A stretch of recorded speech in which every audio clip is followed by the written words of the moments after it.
أعوذ بالله من الشيطان الرجيم بسم الله الرحمن الرحيم الحمد لله والصلاة والسلام على سيدنا رسول الله وعلى آله وأصحابه ومن والاه. احباب، آج 25واں رمضان جو ہے وہ شروع ہو چکا ہے مغرب کے بعد، اور ابھی جو ہے وہ ہمارا کل انشاءاللہ 25واں روزہ ہوگا، اور آج تاک رات ہے. تو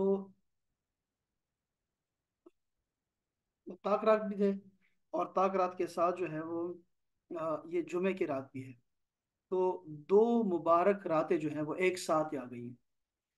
اب آپ کو جمعہ کے حوالے سے جتنی احادیث ہیں، وہ بھی میں کچھ احادیث ہیں جو فضائل کے حوالے سے ہیں وہ آپ کو بیان کرتا ہوں. آج میں چاہ رہا تھا کہ یہ پڑھیں ہم، لیکن یہ بھی یاد رکھیے کہ آج طاق رات ہے، تو اس طاق رات کو جو ہے شب بیدار رہنا چاہیے، اور ذکر اذکار میں جو ہے خود کو مصروف رکھنا چاہیے. جیسے ہم یہ پڑھ رہے ہیں، یہ پڑھنا بھی جو ہے یہ بھی اسی میں شامل ہے. تو یہ منہاج السبی کا ایک حصہ ہے جس میں کہ جمعے کے فضائل بیان ہوئے ہیں، لیکن یہاں تفصیل سے ہیں تو میں یہاں سے پڑھ رہا ہوں. یہ ہے جی، خیر الکلامی فی الجمعۃ سید الایام، فضائل جمعہ کے متعلق یہ احادیث کا مجموعہ ہے. شروع میں تو آیات ہیں، اور آیات سے نکل کے پھر جب میں چاہتا ہوں یہ ہم، بہت ساری احادیث ہیں، اور میں چاہوں گا کہ اس کو جو ہے پڑھا جا سکے. میں چاہوں گا آخر سے پڑھوں.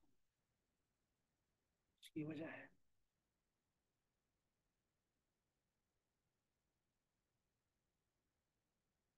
حدیث سے.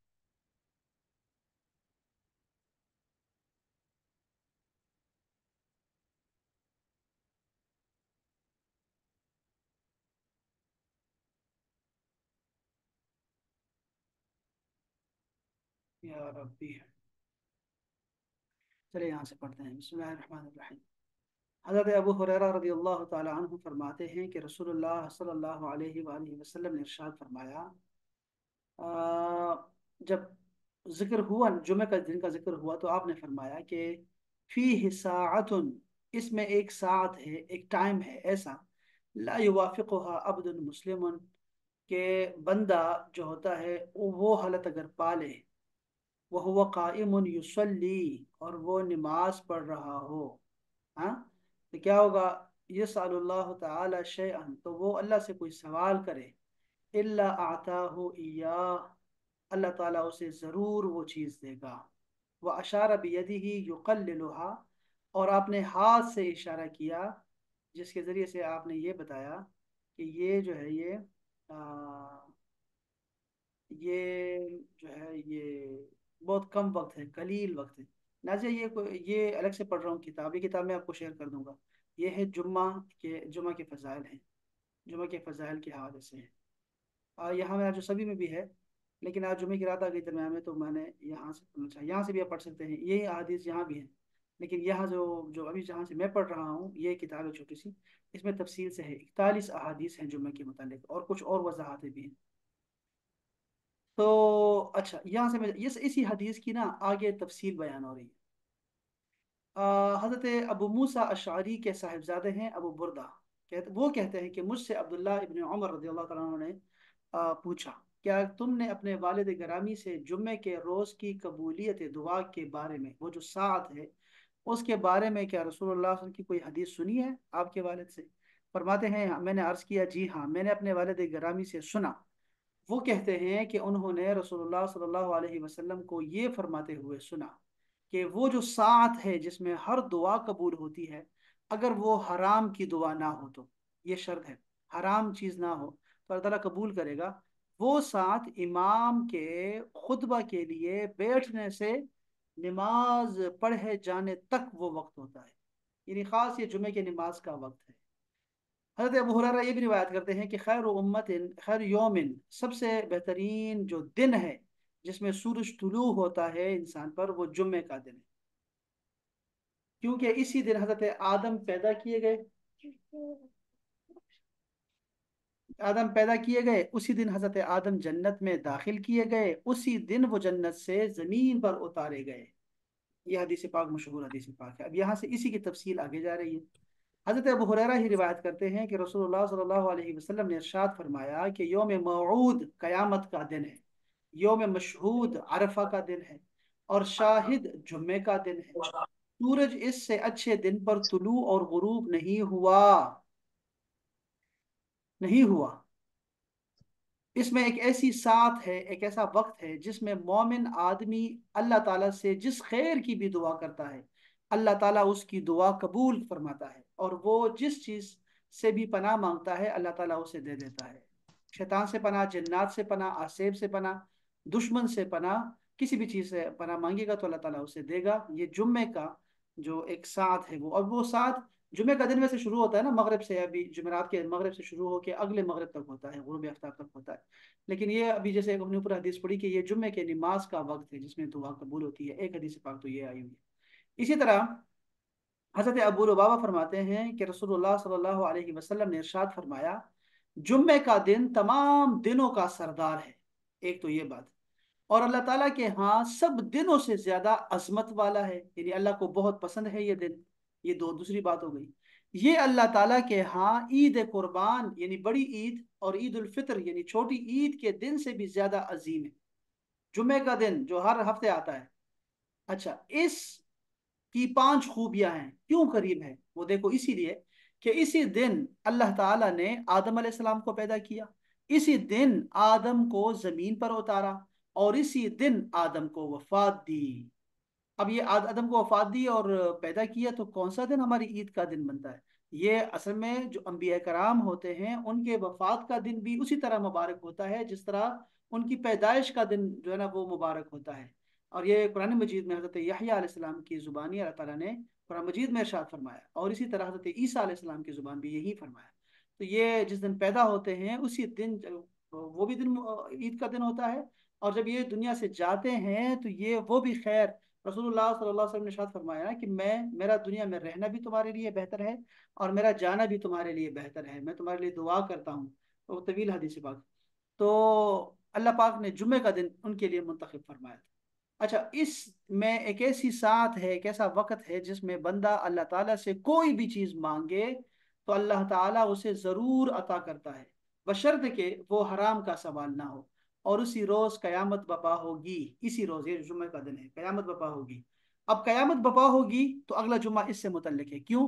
ہر مقرب فرشتہ، آسمان، زمین، ہوا، پہاڑ، سمندر جمعے کے دن سے خوف محسوس کرتے ہیں، ڈرتے ہیں. وہ یہ مبارک دن تو ہے لیکن اسی دن قیامت آنی ہے، اس وجہ سے جو ہے وہ ڈرتے ہیں. یہ بھی ذہن میں رکھیے گا. حضرت اوس فرماتے ہیں کہ یہ حدیث پاک سننے والی ہے احباب، کہ بے شک تمہارے دنوں میں سب سے جو اعلیٰ دن ہے وہ جمعے کا دن ہے. اس دن حضرت آدم پیدا ہوئے اور اس دن ان کی وفات ہوئی. اسی دن سور پھونکا جائے گا اور اسی دن جو ہے وہ سخت آواز ظاہر ہوگی. سو اس دن مجھ پر کثرت سے درود بھیجا کرو، کیونکہ تمہارا درود مجھے پیش کیا جاتا ہے، یعنی پہنچایا جاتا ہے. صحابہ کرام نے عرض کیا یا رسول اللہ، ہمارا درود آپ کو کیسے پیش کیا جاتا ہے جبکہ آپ کا جسد مبارک خاک میں مل چکا ہوگا؟ یعنی اس وقت، یعنی ابھی تو آپ حیات ہیں، جب آپ نہیں ہوں گے، جب آپ کے وصال ہو جائے گا، تب وصال کے بعد جب آپ خاک میں مل چکے ہوں گے اس وقت ہمارا درود کیسے آپ پر پہنچایا جائے گا؟ تو آپ نے فرمایا بے شک اللہ تعالی نے زمین پر انبیاء کرام کے جسموں کو کھانا حرام کر دیا ہے، یعنی وہ صحیح سلامت وہ اپنے قبروں میں ہوتے ہیں. اور ایک دوسرے حدیث پاک میں آتا ہے کہ آپ نے فرمایا کہ الانبیاء احیاء فی قبورہم، انبیاء جو ہوتے ہیں یہ اپنے قبروں میں زندہ ہوتے ہیں، انبیاء کرام تمام. حضرت موسیٰ علیہ السلام کا ہم نے دیکھا نا کہ وہ نماز پڑھ رہے ہیں اور وہ اچھا کر رہے ہیں. اچھا، اس کا مطلب یہ ہے کہ انبیاء کرام جو ہوتے ہیں وہ زندہ ہوتے ہیں قبروں میں. اچھا، روح لی جاتی ہے لیکن روح دوبارہ لوٹا دی جاتی ہے، ہم نے درود شریف کے باب میں بھی یہ پڑھا تھا. تو یہ دیکھیں نا، یہ جو ہوتے ہیں شہداء جو ہوتے ہیں، شہداء کے بارے میں اللہ پاک نے فرمایا ہے کہ ان کے بارے میں آپ نے نہیں کہنا کہ یہ مر گئے ہیں، بلکہ یہ زندہ ہوتے ہیں، بلکہ تم نہیں سمجھتے. پھر یہ سورہ بقرہ میں فرمایا، پھر دوسری جگہ جا کے فرمایا کہ گمان بھی نہیں کرنا، ولا تحسبن الذین قتلوا فی سبیل اللہ، گمان بھی نہیں کرنا کہ وہ لوگ جو اللہ تعالیٰ کے لیے جان دے دیتے ہیں وہ مر گئے، بلکہ وہ جو ہے زندہ ہیں اور قبروں میں، اور ان کو رزق دیا جاتا ہے اور وہ خوش بھی ہیں اللہ کے رزق پہ۔ تو یہ تو شہداء ہیں جو کہ اس نبی کا کلمہ پڑھنے والے لوگ ہیں، ان کی بات پہ آمنا کہہ کے انہوں نے تو اپنی جان دے دی۔ تو انبیاء کا جو درجہ ہوتا ہے وہ ان سے اعلیٰ ہوتا ہے۔ اسی طرح حضرت ابو ہریرہ روایت کرتے ہیں کہ رسول اللہ صلی اللہ علیہ وسلم نے ارشاد فرمایا کہ جمعے کے دن کو یہ نام کس شے کی وجہ سے دیا گیا؟ آپ نے فرمایا کیونکہ اس دن تمہارے باپ حضرت آدم کا خمیر تیار کیا گیا، اور اسی دن سور پھونکا گیا، اور اسی دن لوگوں کو قبروں سے اٹھایا جائے گا، اور اسی دن حساب و کتاب ہوگا، اور اس کی آخری 3 گھڑیوں میں ایک ایسی گھڑی بھی ہے جس میں کوئی دعا اللہ تعالیٰ سے ہوتی ہے تو وہ قبول کرتا ہے۔ تو یہ بات آ گئی، اب آ گئی ہے بات عصر کے وقت تک آ گئی ہے۔ یہ دیکھیں اس حدیث میں جو ترمذی شریف نے روایت کیا ہے، اس میں کیا فرمایا آپ نے؟ دیکھو حضرت انس روایت کر رہے ہیں، سنیے ذرا۔ انس فرماتے ہیں کہ رسول اللہ صلی اللہ علیہ وسلم نے ارشاد فرمایا کہ اس ساعت کو تلاش کرو جس کے بارے میں امید ہے کہ وہ جمعے کے دن عصر کی نماز کے بعد سے غروب آفتاب کے درمیان تک ہے۔ یہ دیکھو امام ترمذی نے اس کو روایت کیا ہے، یاد رکھیے۔ عصر کے بعد تک جو ہے نا وہ دن رہتا ہے جمعے کا، اور اس کو ہمیں لے کے چلنا ہے۔ اچھا، ایک بڑی خوشخبری یہ بھی دیکھیں ذرا، کہ یہاں پہ حضرت عمار بن ابی عمار وہ فرماتے ہیں کہ ایک دفعہ عبداللہ ابن عباس رضی اللہ تعالیٰ عنہما انہوں نے ایک آیت کریمہ پڑھی۔ وہ کیا آیت کریمہ ہے؟ کہ اللہ تعالیٰ نے تمہارے لیے تمہارا دین مکمل کر دیا، اور تم پر اپنی نعمت کو مکمل کر دیا اور پوری کر دی، اور اللہ تعالیٰ نے تمہارے لیے اسلام کو پسند کیا۔ اسی طرح یہاں پہ ایک یہودی جو ہے وہ یہ سن رہا ہے، یہودی نے آج سنی تو اس نے کہا لو انزلت هذه علینا، اگر یہ آیت ہمارے اوپر اترتی یہود پر تو ہم اس کو یوم عید مناتے، اس دن کو جس دن ہمارا دین مکمل ہو۔ حضرت عبداللہ بن عباس نے فرمایا بے شک یہ آیت، آپ تو کہہ رہے ہو کہ ایک دن عید بناتے، ہماری یہ 2 عیدوں کا دن تھا، یعنی ایک جمعے کا دن تھا اور ایک عرفہ کا دن بھی تھا۔ یہ اس دن عرفہ کے دن نازل ہوئی، اور عرفہ اس دن جو ہے وہ جمعے کا دن تھا۔ تو یہ 2 عیدوں کے جو ہے نا وہ دن جو ہے یہ آیت اتری ہے۔ اب یہ حدیث جو ہے امام ترمذی نے بھی اس کو روایت کیا ہے، طیالسی نے بھی روایت کیا، طبرانی بھی، طحاوی نے بھی۔ تو یہ کیا ہمیں کیا ثبوت دے رہا ہے؟ یہ ہمیں یہ بتا رہے ہیں کہ عید جو ہوتی ہے، عید چھوٹی عید بھی ہوتی ہے اور بڑی عید بھی ہوتی ہے، 2 عیدیں ہیں، اس کے علاوہ بھی بہت ساری عیدیں ہوتی ہیں۔ اور وہ جیسے ہم نے حدیث پاک پڑھی ہی شاستہ کی کہ وہ یہ جو جمعے کا دن ہوتا ہے یہ تو 2 عیدوں سے بھی زیادہ اللہ کو پسند ہے۔ تو یہ جو جمعہ ہوتا ہے یہ 56 بار آتا ہے، 56 بار آتا ہے میرے خیال میں سال میں۔ تو اب یہ ہماری عیدیں ہوتی ہیں، اتنی زیادہ عیدیں ہوتی ہیں۔ عیسیٰ علیہ السلام کے بارے میں قرآن مجید میں ہے کہ انہوں نے کہا کہ ہمیں خوانچہ اتار دے ہم پہ اے میرے مولا، اور تاکہ یہ ہمارے لیے عید بن جائے۔ تو پھر اللہ نے فرمایا کہ جس دن نعمت اترتی ہے وہ عید کا دن ہوتا ہے۔ اس لیے مسلمان جو ہوتے ہیں وہ عید میلاد النبی مناتے ہیں۔ وہ عید میلاد کیوں مناتے ہیں؟ وہ اسی وجہ سے خوش ہوتے ہیں، صرف وہ مطلب منانا کیا مطلب خوش ہوتے ہیں کہ رسول اللہ صلی اللہ علیہ وسلم اس دن جو ہے وہ دنیا میں تشریف لائے ہیں، اور آپ سب سے بڑی نعمت ہے، چونکہ اللہ پاک نے فرما دیا قرآن مجید میں کہ آپ نعمت ہو۔ تو اس وجہ سے جو ہے نا لوگوں نے اس کو عید کے طور پہ جو ہے نا منانا شروع کیا۔ تو یہ جائز ہے، اسلام میں عیدیں ہیں، بہت ساری عیدیں ہیں۔ جب ایک خوانچہ جو ہے وہ اگر عید بن سکتا ہے تو یہ کیوں نہیں؟ تو اس طرح یہ ہمیں عیدوں کا ثبوت مل رہا ہے کہ اگر چلو عید میلاد کو نہیں مناتے، وہ چلو چھوڑ دو، عید نہیں مانتے، نہ مانے، اب جمعے کو کیا کریں گے؟ جمعہ بھی عید ہے، اب عید کا لفظ کے علاوہ کوئی لفظ استعمال ہی نہیں ہوا، اس لیے جمعہ عید ہے، واقعی عید ہے۔ اور جمعے کے دن آج جب عید ہوتی ہے تو مبارک مبارک کہتے ہیں، تو جمعہ مبارک کہنے میں کوئی حرج نہیں ہے۔ کیا ہے؟ جمعہ مبارک ہی تو ہے، جمعہ مبارک ہے۔ ابھی آپ پڑھیں گے تو آپ حیران ہو جائیں گے کہ باقی دنوں میں ایسا کچھ نہیں ہوتا، لیکن اس دن کیا ہوگا وہ میں آپ کو ابھی ایسا حدیث میں بتاتا ہوں تو آپ کو اندازہ ہو جائے گا کہ یار یہ تو اس دن تو مرنا بھی بڑا بڑا ہی جو ہے نا بہت اچھا ہو جائے گا انسان کے لیے، اگر اس دن بندہ جو فوت ہوتا ہے تو وہ یہ برکت والا دن ہے، اور جمعہ مبارک ہم کہہ سکتے ہیں، اور اس میں کوئی بھی جو ہے نا کوئی اس میں بری بات نہیں ہے۔ اچھا جی، اسی طرح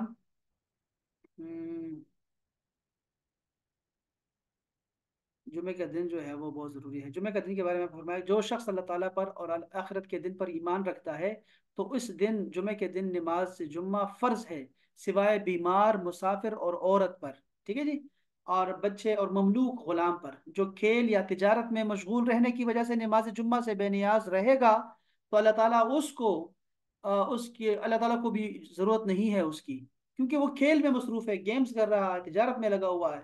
اللہ تعالیٰ غنی ہے اور لائق تعریف ہے۔ اللہ تعالیٰ اس سے بہت ناراض ہوتا ہے، اس بات سے بہت ناراض ہوتا ہے۔ آپ نے فرمایا کہ جو جمعہ چھوڑے گا، 3 جمعے چھوڑے گا، 3 جمعے، تو اللہ تعالیٰ اس کے دل پہ مہر لگا دے گا۔ مہر لگا دے گا، کس چیز کی مہر لگائے گا؟ یہاں تو یہ کہ یہاں صرف ایک مہر کی بات ہو رہی ہے کہ رسول اللہ نے فرمایا کہ جو بغیر عذر کے، کاہلی کی وجہ، سستی کی وجہ سے 3 جمعہ ترک کر دے گا تو اللہ تعالیٰ اس کے دل پہ مہر لگا دے گا۔ دوسری حدیث میں بتا رہے ہیں کہ وہ کون سی مہر ہے۔ آپ نے فرمایا کہ جس نے کسی ضروری وجہ کے بغیر جمعہ ترک کیا، اسے کتاب میں منافق لکھا جائے گا، جسے نہ مٹایا جا سکے گا اور نہ تبدیل کیا جا سکتا ہے۔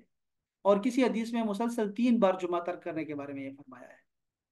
یہ دیکھو منافقت کی مہر لگ جاتی ہے۔ اچھا، رسول اللہ صلی اللہ علیہ وسلم جو ہے وہ جمعے کی نماز جو ہے پڑھا کرتے تھے جب سورج ڈھل جاتا تھا، یہ بھی حدیث پاک میں آیا ہوا ہے، یعنی کہ زوال کے بعد کی ہو رہی، زوال جب سورج ڈھلنے لگتا ہے۔ اچھا، یہاں یہ بھی ہے تھوڑا فرق ہے کہ سردی میں آپ نماز جمعہ جلدی پڑھ لیتے، اور جب سخت گرمی ہوتی تو نماز جمعہ ٹھنڈی کر کے پڑھتے تھے۔ اب ذرا اس کی فضیلتیں سن لیں، ذرا یہ جو فضیلتیں ہیں اس پہ۔ یہ دوسری اذان حضرت عثمان غنی نے جو ہے نا، یہ دیکھو، یہ بھی حدیث پاک میں ہے، جس کو امام بخاری نے اور نسائی نے اس کو روایت کیا ہے۔ اتنا بڑا امر ہے کہ اب دیکھو نا، ایک تو رسول ہے، اگر کوئی کام کرتا ہے دین میں لے کے آتا ہے تو رسول کی بات تو مانی جاتی ہے، لیکن یہ خلیفہ راشد ہیں اور تیسرے خلیفہ راشد ہیں، اور انہوں نے کیا کیا کہ ایک پوری اذان کا اضافہ کر دیا جمعے کے دن، پوری اذان۔ اور اس کے بعد ان کی پوری دور خلافت میں جو ہے صحابہ ہیں، صحابہ کا جمع غفیر ہے، کوئی بھی ان کو جو ہے کچھ نہیں کہتا، اور سارے اجماع کرتے ہیں، سکوتی اجماع کرتے ہیں۔ اور اس کے بعد حضرت علی شیر خدا کا زمانہ آتا ہے، وہ بھی یہی سنت لے کے چلتے ہیں۔ پھر امام حسن کا آتا ہے، زمانہ آتا ہے، وہ بھی اس کو لے کے چلتے ہیں۔ پھر امیر معاویہ آتے ہیں رضی اللہ عنہ، اور وہ بھی لے کے چلتے ہیں اس کا مطلب ہے کہ چلا آ رہا ہے۔ تو یہ سمجھتے ہیں کہ ہر بدعت، یعنی بدعت کا مطلب ہوتا ہے نئی چیز، تو ہر نئی چیز جو ہوتی ہے وہ بری نہیں ہوتی۔ اور خلفاء راشدین کے بارے میں تو اسپیشلی فرمایا کہ خلفاء راشدین کی میری اتباع کرو اور میرے خلفاء راشدین کی اتباع کرو، تو ان کی اتباع جو ہے ہم پر لازم ہے۔ تو اگر یہ ہم کر رہے ہیں، تراویح بھی ایسی ہی ہے، تراویح کے جماعت کے بارے میں جو ہم کرتے ہوتے ہیں، اور یہ اور بہت ساری باتیں ہیں، تو ذہن میں یہ رکھنا چاہیے کہ بدعت جو ہوتی ہے یہ ہر بدعت بری نہیں ہوتی۔ عثمان غنی نے جو ہے مسجد کے باہر نا ایک جگہ تھی وہاں پہ زورا کے نام سے، وہاں پر ایک آدمی کو کھڑا کیا پتھر کے اوپر اور کہا کہ اذان دو تاکہ لوگ آئیں، لوگ مصروف ہو گئے ہیں تجارتوں میں۔ اندازہ کریں کہ اس وقت کا یہ بتا رہے ہیں کہ تجارت میں مصروف ہو گئے ہیں، تو آپ جو ہے نا وہ کر لیں، اذان دے دوبارہ۔ اب تو لوگوں کے کیا کرنا پڑے گا، لوگوں کے گھر جا کے ان کو بلانا پڑے گا کہ آ جاؤ، مہربانی کا دکان بند کر دو، مسجد کے لیے آ جاؤ یار، جمعہ پڑھ لو یار، جمعہ پڑھ لو۔ یہ حالت ہونی چاہیے۔ تو اب ایسی ہی ہے، بس وہ دیکھتے ہیں کہ کون سی مسجد میں جلدی جمعہ ہوتا ہے تاکہ پڑھ کے نکلیں، بس کوئی قدر نہیں ہے، بالکل بھی نہیں ہے۔ اب اس پہ حدیث پتہ نہیں ابھی آئے گی تو میں بتا دے رہا ہوں کہ جمعے کے دن کیا ہوتا ہے۔ جمعے کے دن جو ہے فرشتے آتے ہیں، آپ کا استقبال کرنے آتے ہیں، اور وہ مسجد کے باہر بیٹھے ہوتے ہیں وہ استقبال کرنے کے لیے، اور وہ جو بھی بندہ آتا ہے اس کا نام لکھ کے اس کو کیٹیگری دیتے ہیں باقاعدہ سے۔ اور وہ بڑی پیاری حدیث ہے، باقی اگر آتی ہے تو میں بتاتا ہوں آپ۔ حضرت صاحب فرماتے ہیں کہ جمعے کے روز دوسری اذان کہنے کا حکم حضرت عثمانی غنی نے دیا، جبکہ مسجد میں آنے والوں کی تعداد بڑھ گئی، ورنہ جمعے کے روز صرف اس وقت اذان ہوتی تھی جب امام منبر پر بیٹھ جاتا تھا۔ حضرت عبداللہ ابن عمر ان رسول اللہ صلی اللہ علیہ وسلم قال، آپ نے فرمایا جب تم میں سے کوئی نماز جمعہ کے لیے آئے تو اسے غسل کر لینا چاہیے۔ ہم، اچھا ٹھیک ہے، میں آگے چلتا ہوں تاکہ خواتین زیادہ ہیں تو وہ خواتین کے بارے میں یہ ہوگا، میرے خواتین تو جاتی نہیں مسجدوں میں جمعہ پڑھنے کے لیے۔ ہم، وہ جو حدیث ہیں وہ میں آپ کو یہ دیکھیں، یہ حدیث پڑھیے گا ذرا۔ حضرت ابو ہریرہ رضی اللہ تعالی عنہ فرماتے ہیں کہ رسول اللہ صلی اللہ علیہ وسلم نے ارشاد فرمایا، فرشتے جمعۃ المبارک کے دن مسجد کے دروازوں پر بیٹھتے ہیں اور لوگوں کو ان کے درجوں کے مطابق لکھتے ہیں۔ پس بعض لوگ ایسے ہوتے ہیں جیسے کسی شخص نے قربانی کے لیے مکہ مکرمہ میں اونٹ بھیجا۔ یہ دیکھیں نا، اب ہم ایسے سمجھتے ہیں کہ جیسے ہمارا ثواب لکھا جائے گا، ایک اونٹ کی قربانی کا ثواب ملے گا، ایسا نہیں ہے، صرف یہ مکہ مکرمہ بھیجنے والے قربانی کے اونٹ کی بات ہو رہی ہے، تو اتنا زیادہ ثواب لکھا جائے گا۔